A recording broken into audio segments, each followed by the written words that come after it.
كلمة يوم الخميس للأستاذ والشاعر مصطفى سرحان حمادي، فليتفضل مشكورا.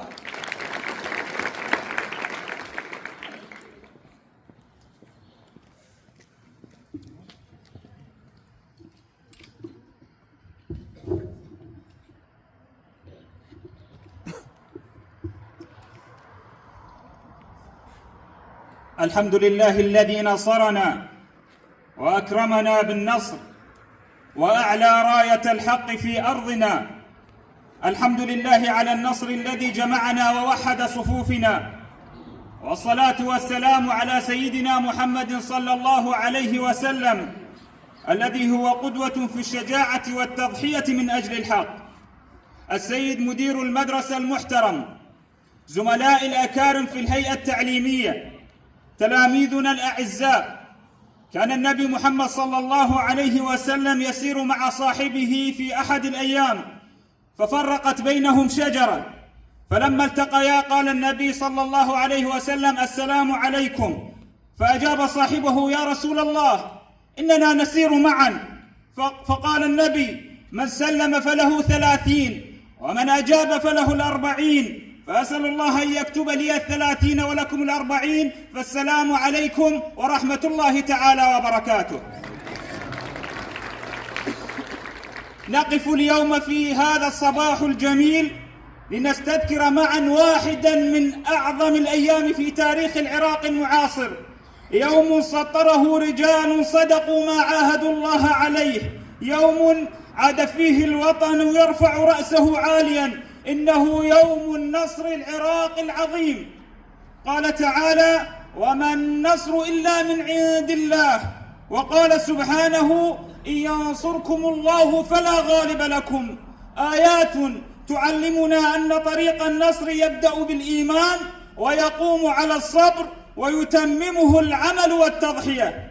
أبناء التلاميذ، عندما نتكلم عن الصبر وعندما نتكلم عن النصر لا نتكلم عن يوم فقط، بل عن رجال وقفوا بين الموت والحياة لكي نبقى نحن أحياء.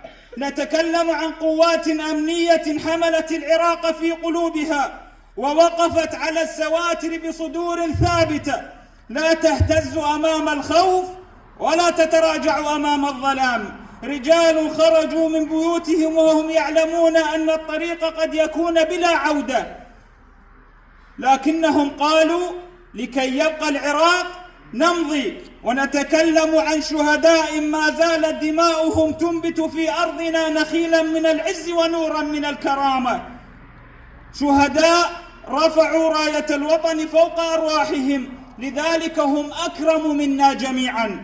أبناء الأعزاء، اليوم أنتم جنود المعركة. معركتكم ليست في السواتر بل في الدرس والالتزام والواجب والامتحان، فكما قالوا: من يزرع الجهد يحصد النصر. أريد من كل واحد منكم أن يجعل العراق قدوته في صبره، في إرادته، في قوته، في نهوضه بعد الشدائد.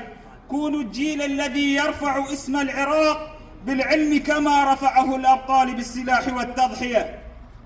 كونوا كالعراق، هو العراق سليل المجد والحسب، هو الذي كل من فيه حفيد نبي، كأنما كبرياء الأرض أجمعها تنمى إليه، فما فيها سواه أبي. هو العراق فقل للدائرات قفي، شأخ الزمان جميعا والعراق صبي.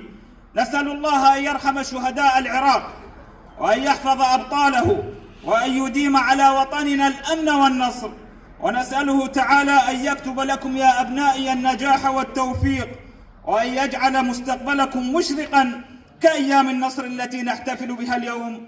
والسلام عليكم ورحمة الله وبركاته.